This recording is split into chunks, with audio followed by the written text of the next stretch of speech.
Good evening and जय हिंद बच्चों। जैसा कि आप जानते हैं हम लोग मैराथन क्लासेस स्टार्ट किए हुए हैं, जिसमें हमारा पहला लेक्चर अभी कवर अप हुआ है। आज सेकंड लेक्चर में हम कोशिश करेंगे कि लाइव प्रोसेस पूरा कंप्लीट कर दिया जाए और उसके बाद जो अगला हमारा जो सेक्शन बच जाएगा वो केमिस्ट्री और फिजिक्स वाला सेक्शन रह जाएगा। लेकिन आज मैं कोशिश करूँगा कि इसमें ज़्यादा से ज़्यादातर जो चीज़ें लाइव प्रोसेस की बची हैं वो कवर अप हो जाए।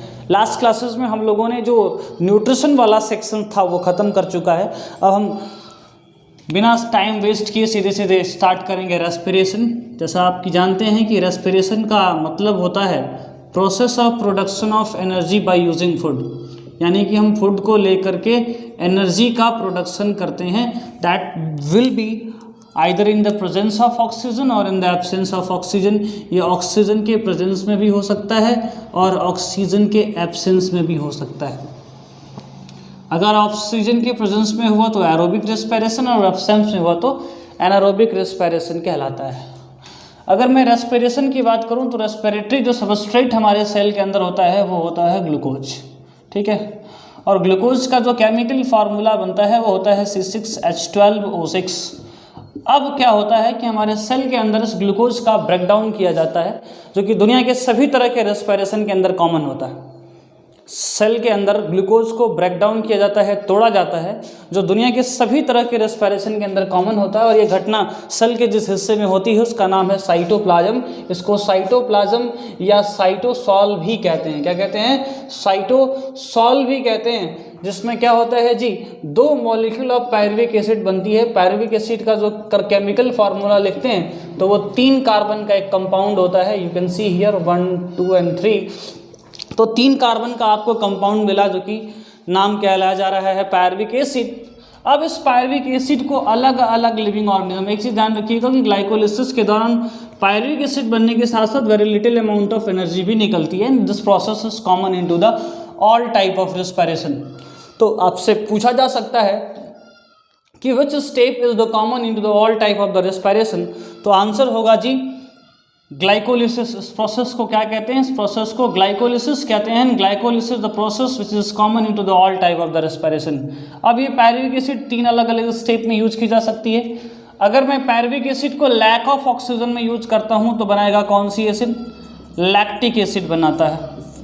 और अगर मैं पायरुविक एसिड को एब्सेंस ऑफ ऑक्सीजन में बनाऊंगा तो वो बनाता है C2H5OH, यानी एल्कोहल और कार्बन डाइऑक्साइड गैस निकालता है। और अगर प्रेजेंस ऑफ ऑक्सीजन की बात करूंगा तो ये 6 मॉलिक्यूल ऑफ CO2 और क्या निकालेगा? H2O निकालता है एंड 673 किलो कैलोरी एनर्जी निकालता है, सब जानते हैं। देखिए, लैक ऑफ ऑक्सीजन में लैक्टिक एसिड तब बनती है जब हायर एनिमल के मसल्स के अंदर जब डिमांड ऑफ ऑक्सीजन ज़्यादा होता है और सप्लाई कम होता है।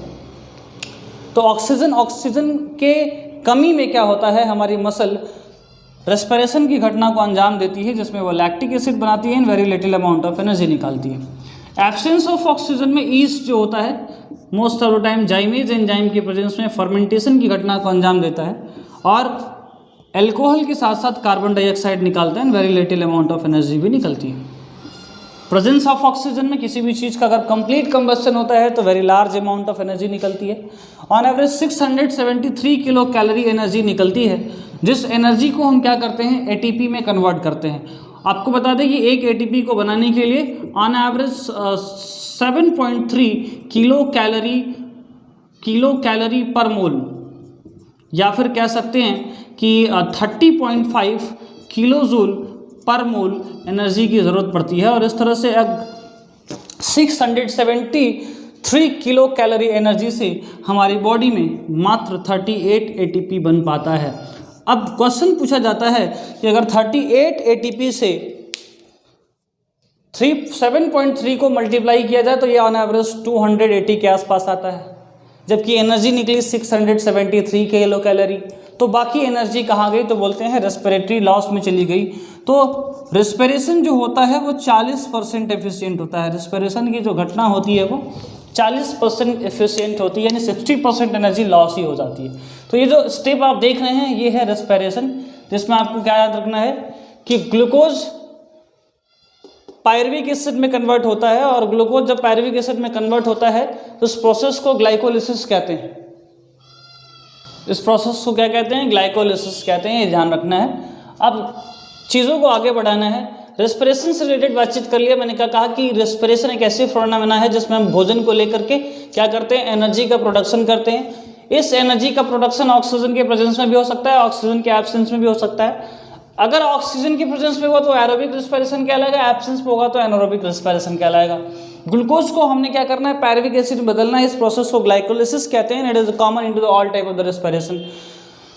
पायरुविक एसिड के बनने के साथ साथ थोड़ी स्मॉल अमाउंट ऑफ एनर्जी भी निकलती है और फर्दर इस पायरुविक एसिड को अलग अलग लिविंग ऑर्गेनिज्म अलग अलग तरीके से यूज करता है। जैसे अगर लैक ऑफ ऑक्सीजन की बात करें तो लैक्टिक एसिड बनता है, very little amount of energy निकलती है, ऑन एवरेज 2 ATP निकलता है।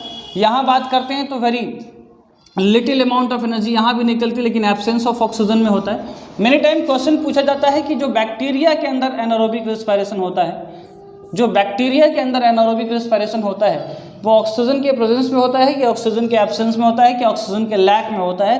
तो बैक्टीरिया के अंदर एनारोबिक रेस्पिरेशन जो होता है वो सीधे सीधे ऑक्सीजन के एब्सेंस में होता है। यहाँ लैक ऑफ ऑक्सीजन की बात नहीं की जाएगी। यानी ध्यान देना है कि जो ह्यूमन के मसल में हो रहा है वो लैक ऑफ ऑक्सीजन में हो रहा है। वजह बॉडी में सिंपली तो एरोबिक रेस्पिरेशन होता है, लेकिन जिस समय हम हैवी एक्सरसाइज करते हैं उस समय बॉडी को डिमांड ऑफ ऑक्सीजन ज़्यादा होता है और सप्लाई कम होती है। उस स्थिति में हमारी बॉडी क्या करती है? ऑक्सीजन की कमी में, लैक में क्या करती है? लैक्टिक एसिड बनाती है। ठीक है, ये जानकारी रही रेस्पिरेशन से रिलेटेड। अब क्या करना है? रेस्पिरेशन से रिलेटेड जानकारी ले लिए तो ब्रीदिंग की बात करेंगे। किसकी बात करेंगे? ब्रीदिंग की बात करेंगे। अब जानते हैं ब्रीदिंग क्या होता है? सिंपली एक्सचेंजिंग यानी inhaling and exhaling of air is known as breathing. अलग अलग लिविंग ऑर्गेनिज्म के अंदर अलग अलग ब्रीदिंग ऑर्गन होते हैं। जैसे मैं अगर ह्यूमन बीइंग की बात करूं तो ह्यूमन के अंदर जो ब्रीदिंग ऑर्गन है उसका नाम है लंग्स। तो lungs is the breathing organ in human being. अगर फ्रॉग की बात करता हूं तो फ्रॉग के अंदर ब्रीदिंग ऑर्गन क्या होता है? फ्रॉग के अंदर अगर वो टैडपोल है यानी मछली के साथ जब जी रहा था तब उसके पास जो ब्रीदिंग ऑर्गन होता है वो होता है क्या? बोलिए। टैडपोल के पास जो स्थिति में जो ब्रीदिंग ऑर्गन होता है वो गिल्स होता है। और जब वो क्या होता है? जब वो हाइबरनेशन या एस्टिवेशन में होता है, इनएक्टिविटी इन विंटर सीजन या इनएक्टिविटी इन समर सीजन, यानी कि जब उसके जीवन का एक विपरीत परिस्थिति चल रहा होता है, क्योंकि एक पॉकिलोथर्मिक एनिमल होता है और पॉकिलोथर्मिक एनिमल का मतलब होता है तो हाइबरनेशन और एस्टिवेशन कंडीशन में क्या होता है? जब हाइबरनेशन और एस्टिवेशन सिचुएशन आती है यानी उसकी लाइफ में जब एडवर्स सिचुएशन आती है तो वो क्या करता है? वो जो है मॉइस्ट स्किन से सांस लेता है। ठीक है, और जब टैडपोल से वो क्या बनता है? जब टैडपोल से थोड़ा एडल्ट बनता है तो उछल के क्या होता है पता है? उछल करके ज़मीन पे आ जाता है और उस समय जिससे सांस लेता है उसको बोलते हैं लंग्स से। तो जब रेनी सीजन होता है ना उसके लिए फेवरेबल सिचुएशन होता है तो वो लंग्स से सांस लेता है। हाइबरनेशन यानी इनएक्टिविटी इन विंटर सीजन और समर सीजन में जिसको हम एस्टिवेशन कहते हैं उस स्थिति में वो क्या करता है?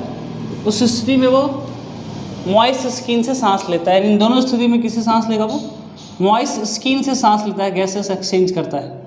ठीक है, उसके बाद अगर मैं ह्यूमन की बात कर लिया, फ्रॉग की बात कर लिया तो बर्ड के अंदर भी लंग से ही गैसेस चेंज होता है। बर्ड के अलावा अगर मैं इंसेक्ट की बात करता हूँ तो इंसेक्ट के अंदर जो स्ट्रक्चर पाया जाता है उसका नाम है spiracles. Spiracles is the opening but actual structure with the help of gases exchange will takes place is known as what? Tracheal tube। क्या बोलते हैं उसको? ट्रैकियल ट्यूब के सहारे वो गैसेस एक्सचेंज करते हैं इंसेक्ट्स के अंदर। उसके अलावा अगर मैं बात करता हूँ, बर्ड हो गया, इंसेक्ट हो गया, अगर मैं अर्थवर्म की बात करता हूँ तो जो अर्थवर्म होता है वो गैसेस एक्सचेंज किससे करता है? वो करता है मॉइस्ट स्किन से। किससे सांस करता है जी? मॉइस्ट स्किन से। तो इतनी सारी जानकारी आपको समझना है कि ह्यूमन लंग से सांस लेता है, फ्रॉग जब पानी में रहता है यानी जब मछली के साथ जी रहा होता है तो गिल से सांस लेता है, जब वो थोड़ा बड़ा होकर के ज़मीन पे आता है, टैडपोल से एडल्ट हो जाता है, तो वो अगर फेवरेबल सिचुएशन रहा यानी कि रेनी सीजन रहा तो वो लंग से सांस लेगा। हाइबरनेशन और aestivation and inactivity in summer season और विंटर सीजन रहा तब तो भाई क्या होगा? तब वो जिससे सांस लेता है उसका नाम है मॉइस्ट स्किन। अब बर्ड भी लंग से ही सांस लेती है। इंसेक्ट स्पाइरिकल से सांस लेता है, ओपनिंग होता है, जैसे हमारी नाक की ओपनिंग नॉस्ट्रिल है वैसे इसकी स्पैरिकल्स होती है, और जो गैसेस एक्सचेंजिंग रियल जो गैसेस एक्सचेंजिंग ऑर्गन होता है उसको बोलते हैं tracheal tube. Earthworm moist skin से सांस लेता है। So this is all about what, this is all about breathing. ठीक है, तो हम बेसिकली किसकी बात करते रहे, ब्रीदिंग ऑर्गन के बारे में बात कर रहे थे। तो ब्रीदिंग ऑर्गन कौन कौन से हैं, ये सब ब्रीदिंग ऑर्गन है। क्या है breathing, simply inhaling and exhaling of air को ब्रीदिंग कहते हैं। सांस लेने और सांस छोड़ने के प्रोसेस को ब्रीदिंग माना जाता है। और ये जो बातें मैंने बताई उसको आई होप आप लोग समझ पा रहे होंगे। आगे बढ़ते हैं। ये तो जानकारी हो गई किससे रिलेटेड, अदर ऑर्गेनिज्म के अंदर, जिससे कि वो गैसेस एक्सचेंज करते हैं। अब ह्यूमन के अंदर देखते हैं कैसे पूरा प्रोसेस अंजाम दिया जाता है। तो अगर ह्यूमन के अंदर ब्रीदिंग और मैकेनिज्म ऑफ ब्रीदिंग की बात करें तो थोड़ा सा कॉम्प्लिकेटेड है, लेकिन समझने की कोशिश करेंगे तो समझ में आएगा। देखिए ये है ट्रैकिया। ट्रैकिया के ऊपर एक कार्टिलेजिनस स्ट्रक्चर पाया जाता है। इवन ट्रैकिया ही क्या है, कार्टिलेजिनस स्ट्रक्चर है जो 9 अलग अलग के रिंग से मिलकर के बनी होती है। 1 2 3 4 5 6 7 7 8 9 नंबर ऑफ द रिंग से मिलके बनी होती है। यहाँ एक स्ट्रक्चर पाया जाएगा जिसको हम बोलते हैं लैरिंक्स बॉक्स, और यहीं से जो है बाइफर्केट होता है। आगे जो स्ट्रक्चर होता है उसको बोलते हैं फेरिंग्स। ठीक है, pharynx is a common path for food and air. Pharynx आ करके जो है ट्रैकिया में एक हिस्सा खुलता है, दूसरा हिस्सा ओसोफेगस में खुलता है, और यहाँ एक स्ट्रक्चर पाया जाता है एपिग्लॉटिस, जो कि ट्रैफिक पुलिस की तरह काम करता है। ये है हमारा लंग्स। ठीक है, ये है हमारा लंग्स। इसका ये लेफ्ट वाला पार्ट जो 2 हिस्से में बढ़ता है, और इसका जो राइट वाला पार्ट होता है थोड़ा बड़ा होता है। राइट वाला पार्ट थोड़ा क्या होता है, बड़ा होता है, और इसको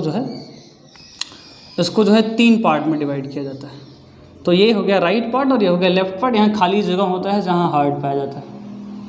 अब ह्यूमन के अंदर जो ट्रांसपोर्ट होता है एयर का, उस पाथ को समझना बहुत ज़रूरी है क्योंकि वो इम्पॉर्टेंट है।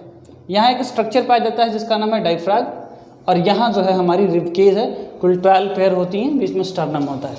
ठीक है, तो पहले तो मैकेनिज्म ऑफ ब्रीदिंग जान लेते हैं कि पहले पाथ जान लेते उसके बाद मैकेनिज्म ऑफ ब्रीदिंग जानते हैं। तो पाथ जो होता है, पहले वो हवा नॉस्ट्रिल से एंटर करती है नेजल चेम्बर में। अब बड़ा प्यारा सा क्वेश्चन पूछा जाता है कि नेजल चेम्बर इतना लंबा क्यों, नाक इतनी लंबी क्यों है। तो देखिए दुनिया में कोई भी चीज़ अगर सराउंडिंग में पाई जा रही है, अगर सराउंडिंग का टेम्परेचर अलग है तो उसका भी टेम्परेचर डिफरेंट होगा। लेकिन जैसे ही वो हमारी बॉडी में एंटर करेगी, उस ऑब्जेक्ट का टेम्परेचर हमारे बॉडी के टेम्परेचर के बराबर होना चाहिए। अगर वो इस स्थिति में है तब तो ठीक है, अगर नहीं है तो प्रॉब्लम है। तब क्या होगा, उसके बॉडी के टेम्परेचर को मेंटेन करने के लिए, या उसका टेम्परेचर हमारी बॉडी के टेम्परेचर तक मेंटेन करने के लिए हमारी बॉडी को काम करना पड़ता है।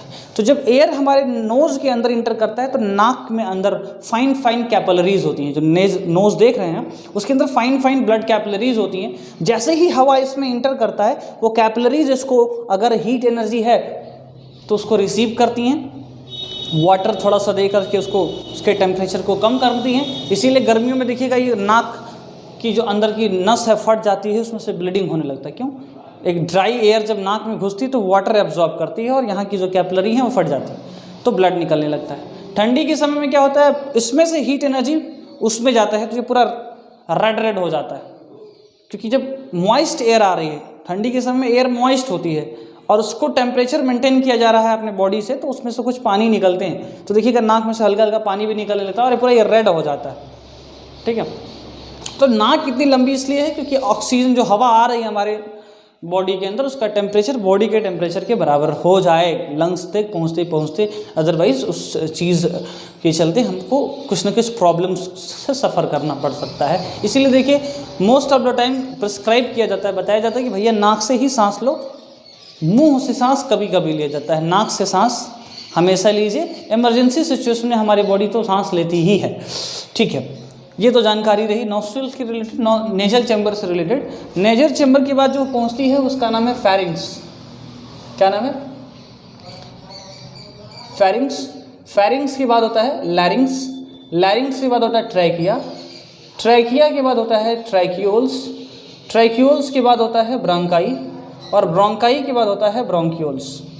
है ना, ये जितना नाम मैंने लिया ये सारे के सारे क्या हैं, कंडक्टिंग पार्ट हैं। एक्चुअली में जो ट्रू लंग्स है वो होता है एल्वियोलाई, और alveoli is considered as a type of air sac and it is the site at where actually the exchange of gases will takes place from blood to the lungs and lung to the blood. यानी यही एक site है जहाँ की हवा यानी कि जो एयर है, जो ऑक्सीजन है वो ब्लड को जाता है और ब्लड से जो एयर है वो जो CO2 है वो लंग्स को आता है। इस तरह से गैसेस एक्सचेंज होती है कहाँ, एल्वियोलाई के यहाँ, इसलिए इसको ट्रू लंग्स कहा जाता है। बाकी जो पार्ट है सब कंडक्टिंग पार्ट है। जैसे मुझे आपके घर यहाँ से जाना हो चाय पीने, तो आपका जो घर है वो यहाँ ही मैं चाय पीऊँगा, बाकी जो रास्ते में जगह मैंने ट्रैवल किया वो सब कंडक्टिंग पार्ट है। उसी तरह से नॉस्ट्रल से लेकर के ब्रोंक्यूल्स तब कंडक्टिंग पार्ट है एयर के, और ट्रू लंग्स जो होता है वो एल्वियोलाई माना जाता है। ये पूरा ट्रैक रहा। कभी कभी ये ऑर्डर ही पूछ लिया जाता है। दूसरा mechanism of breathing. Mechanism of breathing बहुत ईजी, एक वर्ड में समझिएगा। ये डायफ्राग्म है जो डोम शेप होता है। अब जब मुझे सांस लेनी होती है तो डायफ्राम डोम शेप से फ्लैट हो जाता है। डोम शेप से क्या हो जाएगा, तो पहला स्टेप डोम टू क्या हो गया, फ्लैट हो गया।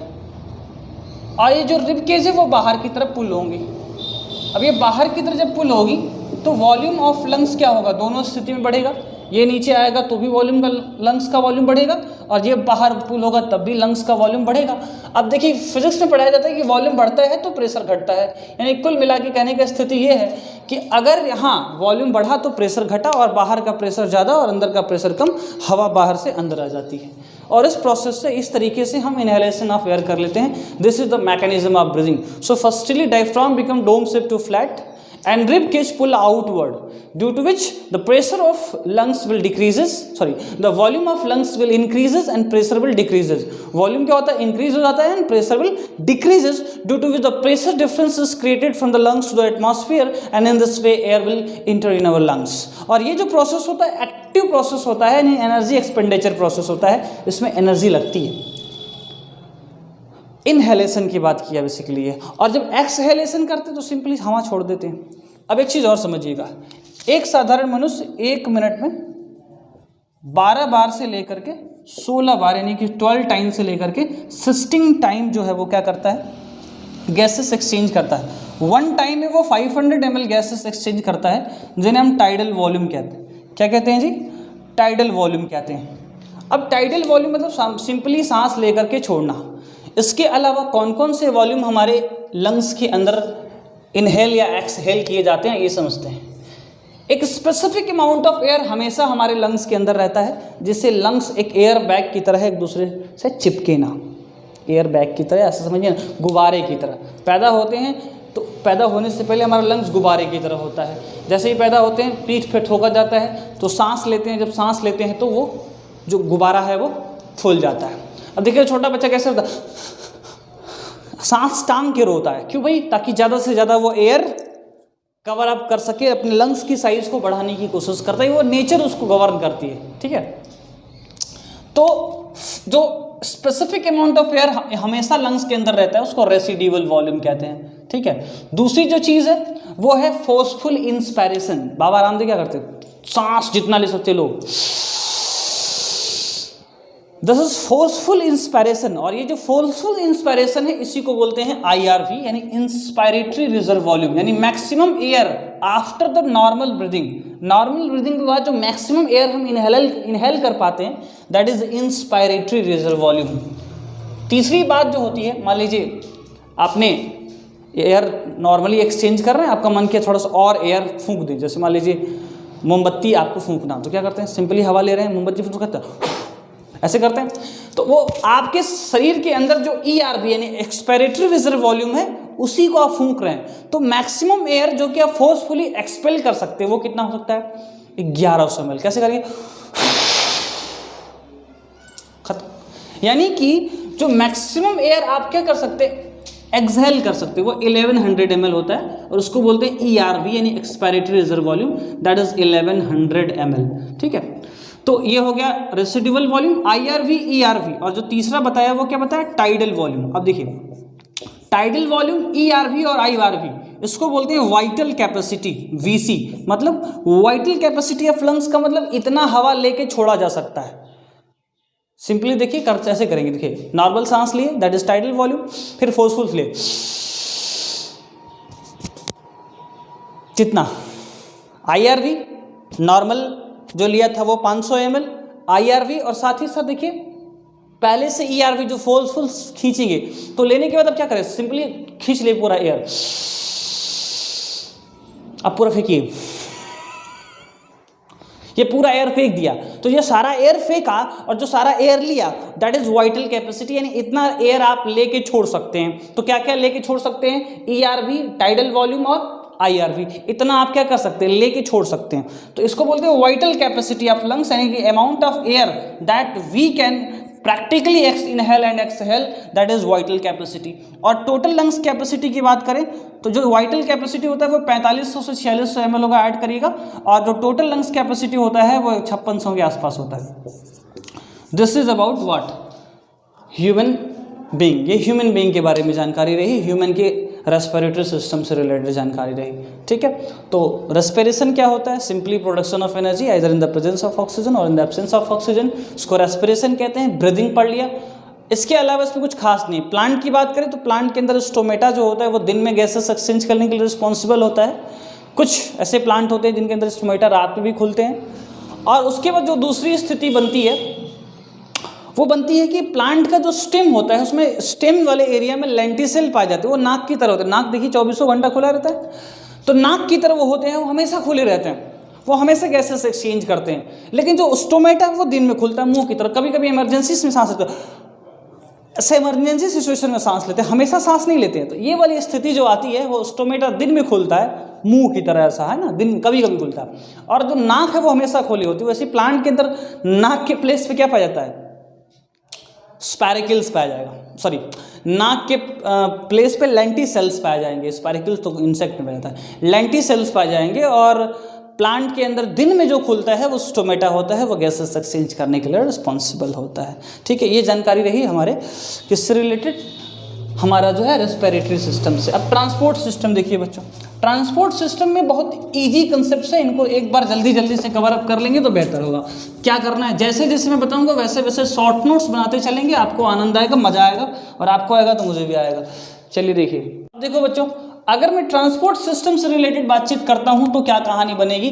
अगर मैं ट्रांसपोर्ट सिस्टम से रिलेटेड बातचीत करता हूं तो ट्रांसपोर्ट का मतलब होता है किसी भी चीज़ को one part of the body से दूसरे पार्ट ऑफ द बॉडी तक पहुंचाना। जैसे हमारे जीवन में क्या है, ट्रांसपोर्ट का रोल है, वैसे प्लांट और एनिमल है।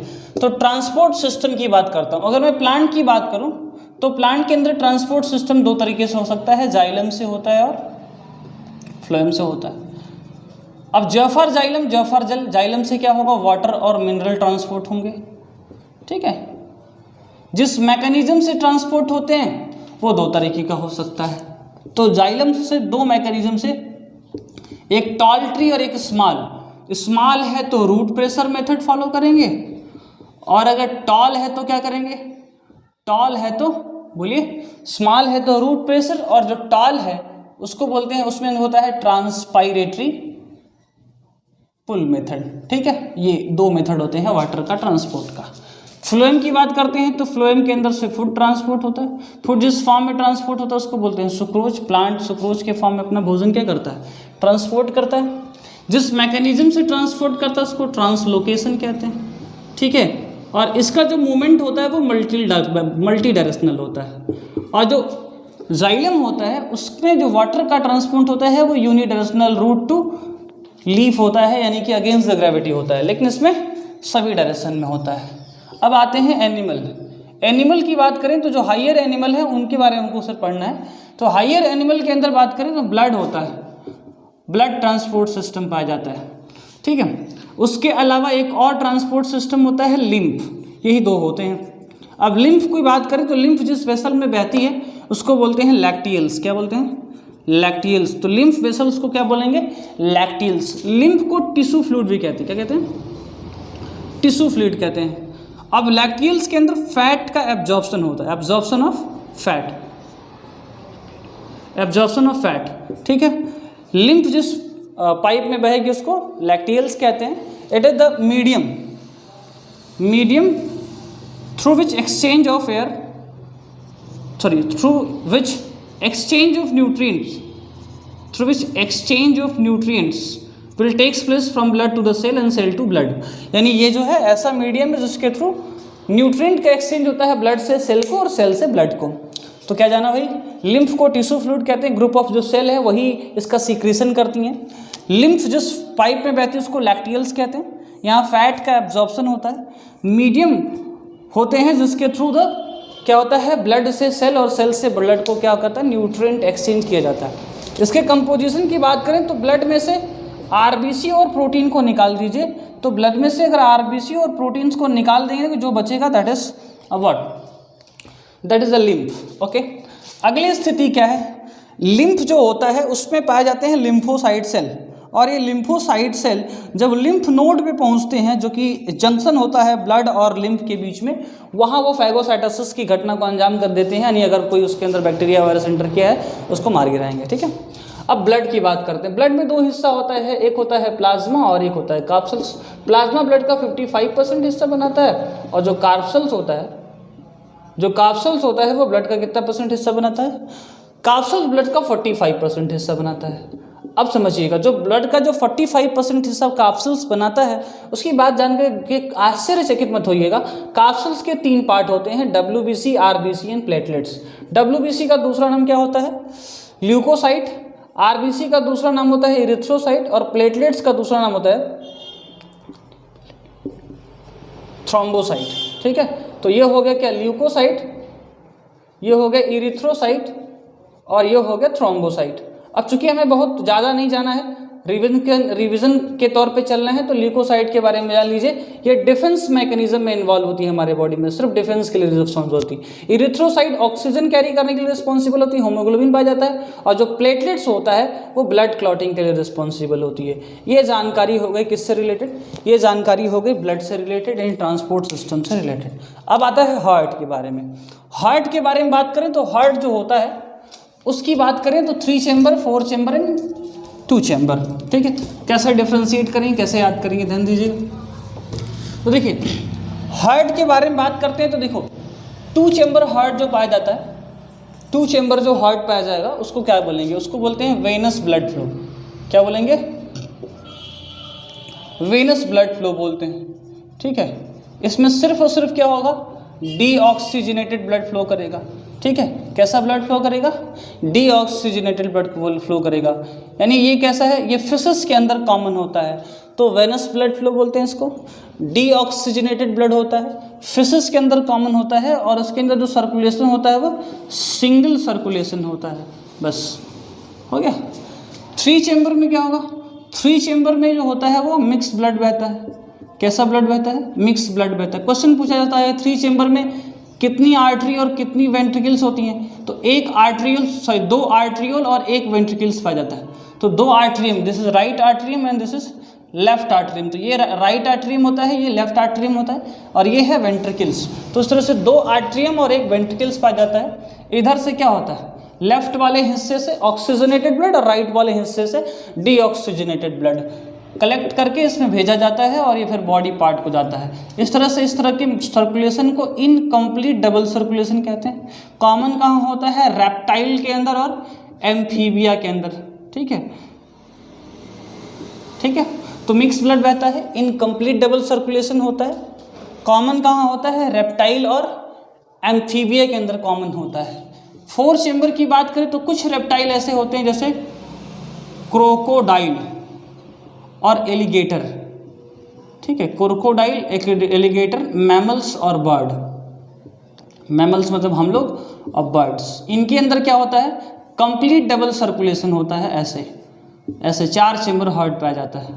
ठीक है, कंप्लीट डबल, इसको बनाते हैं अलग से। तो कंप्लीट डबल सर्कुलेशन पाया जाएगा। कैसा पाया जाएगा, कंप्लीट डबल सर्कुलेशन पाया जाएगा, यानी कि जो राइट वाला सेक्शन उसमें डीऑक्सीजनेटेड ब्लड और लेफ्ट वाले सेक्शन में ऑक्सीजनेटेड ब्लड का ट्रांसपोर्ट होता है।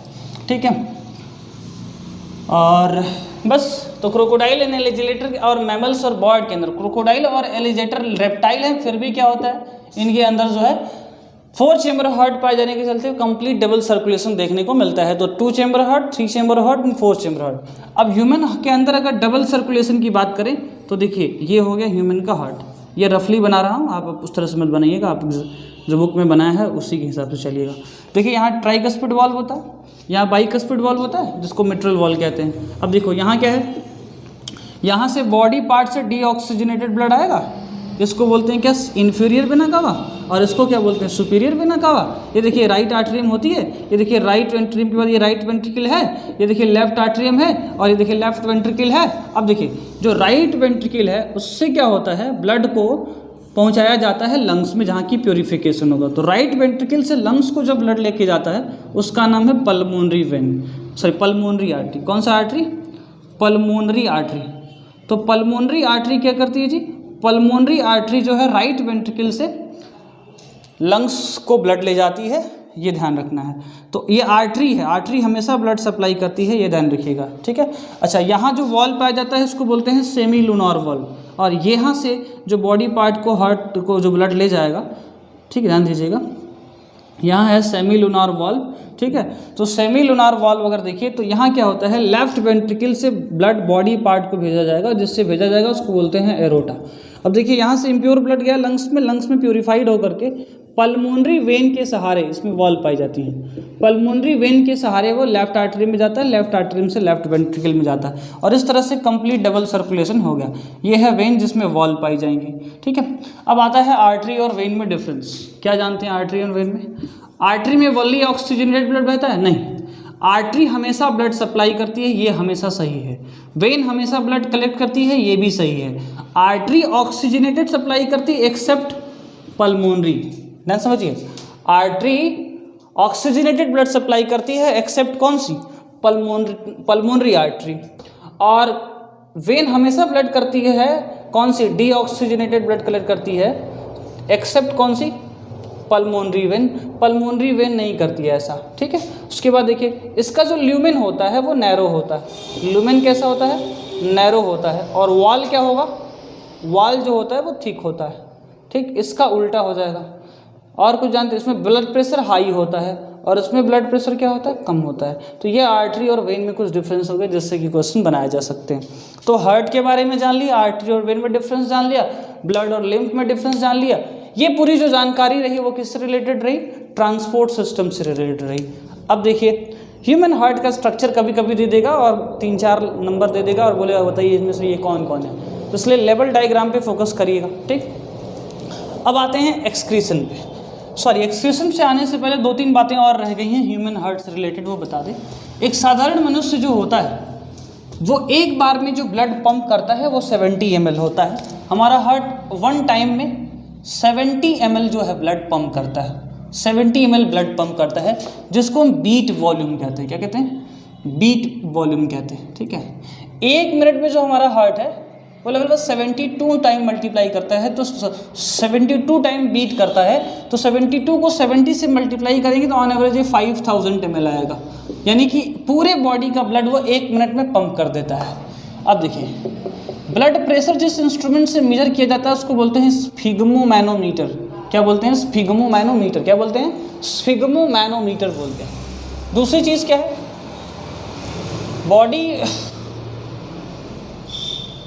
ब्लड प्रेशर जिस इंस्ट्रूमेंट से मेजर किया जाता है उसको क्या बोलते हैं, स्फिग्मोमैनोमीटर बोलते हैं। अब हार्ट बीट जिस इंस्ट्रूमेंट से मेजर किया जाता है वो बेसिकली स्टेथोस्कोप होता है। स्टेथोस्कोप कोई मशीन नहीं है, एक एम्पलीफायर है जो आवाज़ को सुनाई देता है, थोड़ा सा तेज से सुनाई देगा तो आप आसानी से उसको सुन लेंगे कि कैसा आवाज़ सुनाई दे रहा है, ठीक है। बाकी वो कुछ भी नहीं करता, एक एम्पलीफायर होता है। स्टेथोस्कोप जो गले में लटकाए होते हैं जिसको आला कहते हैं, वो एक सिंपल एम्पलीफायर होता है, ज़्यादा कुछ भी नहीं होता, ठीक है। तो बीपी हो गया। फिर एक हो गया क्या, हम अगर हार्ट बीट की बात करें तो हार्ट बीट जिस इंस्ट्रूमेंट से मेजर करेंगे उसका नाम है क्या, बोलिए, स्टेथोस्कोप। स्टेथोस्कोप है। और तीसरा जो होता है ईसीजी। ईसीजी क्या करता है, हार्ट की एक्टिविटी को मेजर करता है। तो हार्ट की एक्टिविटी जो मेजर करता है वो ईसीजी होता है, और वो ऐसा होता है, ये ऐसे, फिर ये ऐसे, फिर ये इसको, सॉरी ये ऐसे हो गया, फिर ये ऐसे, फिर ये ऐसे, और फिर आगे चल करके थोड़ा ऐसा, इसको बोलते हैं पी, इसको बोलते हैं क्यू, आर एस कम्प्लेक्स और टी। ये जब आर्टरी जो होता है, जो आर्ट्रियम होता है, ये दोनों जब सिस्टोल होता है तब ये प्रेशर क्रिएट होता है, और जब वेंट्रिकल सिस्टोल होता है तो ये क्रिएट होता है, और जब रिलैक्स होता है तो ये बनता है। बस याद रखिएगा ऐसे, ये जो पी है वो, ये जब सिकुड़ती है, आर्टरी सिकुड़ती है तब बनता है, जब वेंट्रिकल सिकुड़ता है तो क्यू आर एस कम्प्लेक्स बनता है, और जब रिलैक्स होते हैं तो टी बनता है, ओके। अब आता है systolic pressure and diastolic pressure. सौ फॉर सिकुड़ना, सौ फॉर सिस्टोल। सौ फॉर सिकुड़ना, सौ फॉर सिस्टोल, जो जब हार्ट सिकुड़ता है तो 120 mmHg का प्रेशर क्रिएट करता है।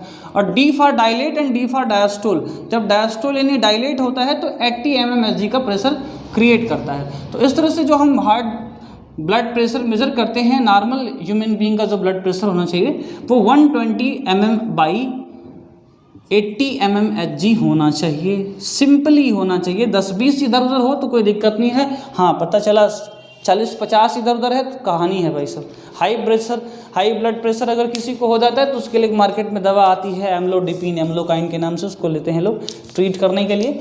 तो ये पूरी जानकारी किससे रिलेटेड रही? ह्यूमन के अंदर ट्रांसपोर्ट सिस्टम के बारे में, या प्लांट के अंदर ट्रांसपोर्ट सिस्टम के बारे में, और भी थोड़े बहुत जो 2-4 लिविंग ऑर्गेनिज्म रहे जैसे कि जिसके अंदर 2 चेंबर और 3 चेंबर हार्ट पाया जाता है, उससे रिलेटेड पूरा इन्फॉर्मेशन रहा जो कि आपके टर्म 1 में पूछे जा सकते हैं। अब एक सेक्शन और रहेगा इस चैप्टर का जिसका नाम है एक्सक्रीशन। एक्सक्रीशन का मतलब क्या होता है? मैंने बोला था removal of metabolic waste from the body. शरीर से मेटाबॉलिक वेस्ट अगर हम निकाल रहे हैं तो उसको बोलते हैं एक्सक्रीशन। यानी शरीर से अगर मैं अमोनिया निकाल रहा हूँ, यूरिया निकाल रहा हूँ, यूरिक एसिड निकाल रहा हूँ, शरीर से अगर अमोनिया निकले या यूरिया निकले या यूरिक एसिड निकले, अमोनिया निकले, ठीक है, या यूरिया निकले या यूरिक एसिड निकले या फिर खुद CO2 निकले, ये लोग अगर निकलते हैं तो ये चारों के चारों क्या हैं? ये चारों के चारों मेटाबॉलिक वेस्ट हैं और उसको शरीर से निकालने के प्रोसेस को एक्सक्रीशन कहते हैं। देखिए, अमोनिया जो होता है वो हमारे एमिनो एसिड के ब्रेकडाउन से बनता है। अमोनिया का डिटॉक्सिफिकेशन लीवर में होता है और डिटॉक्सीफाई करके एक molecule of CO2 2 molecule of NH2 के साथ जुड़ करके, NH3 के साथ जुड़ करके क्या बनाता है? यूरिया बनाता है, जिसको हम अपने किडनी के थ्रू क्या करते हैं?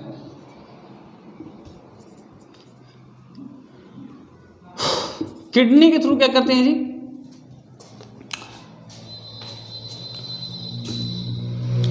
किडनी के थ्रू इसको हम एक्सक्रीट करते हैं। अब समझिए, ये है हमारी किडनी यानी ह्यूमन का किडनी। ह्यूमन का किडनी ऐसे हो गया, थोड़ा सा ऐसे बनाते हैं, थोड़ा अच्छे से बनाते हैं। ये हो गया, आज गंदा क्यों बन रहा भाई? ये ऐसे, ठीक है, ये हो गया ऐसे, ठीक, बीन शेप होती हैं। और ये हो गया यूरेटर, ठीक है, और यहाँ मिल जाता है मुझे यूरिनरी ब्लैडर, और ये है यूरिथ्रा। यूरिनरी ब्लैडर की जो कैपेसिटी होती है वो 500 ml होती है, ठीक है, और ये जो होता है वो है यूरिथ्रा और इसको बोलते हैं यूरेटर, ठीक है। और यहाँ जो मिलेगा वो मुझे मिलेगा क्या? ये है हमारा किडनी, और किडनी के सर पे क्या पाया जाता है? एड्रिनल ग्लैंड पाई जाती है, ठीक है। ये पूरा आपको क्लियर रखना है। तो अभी 2-4 डायग्राम बना करके दे देगा ऐसे ही, या ऐसे 1 2 3 4 नंबर दे देगा और ये हटा देगा, बोलेगा बताइए वो 3-4 कौन है, तो वो कर लेंगे। फिर आपसे पूछ लेगा ह्यूमन के नेफ्रॉन के बारे में। मैंने बोला था सिंपल नेफ्रॉन का स्ट्रक्चर देखिए ऐसे होता है, ठीक है। जो लोग ज़रोफिटिक एरिया में रहते हैं, मिटा देता हूँ, देख लीजिएगा वीडियो पॉज करके, अब पीछे जा करके क्या किया है। अब जो लोग डिजर्ट वाले एरिया में रहते हैं उसका हेनले लूप थोड़ा बड़ा होता है ताकि वो ज़्यादा से ज़्यादा वाटर को क्या कर सकते, कंजर्व कर सके। बस यही हो गया हमारा क्या, nephron. Nephron is the smallest structural and functional unit of the kidney.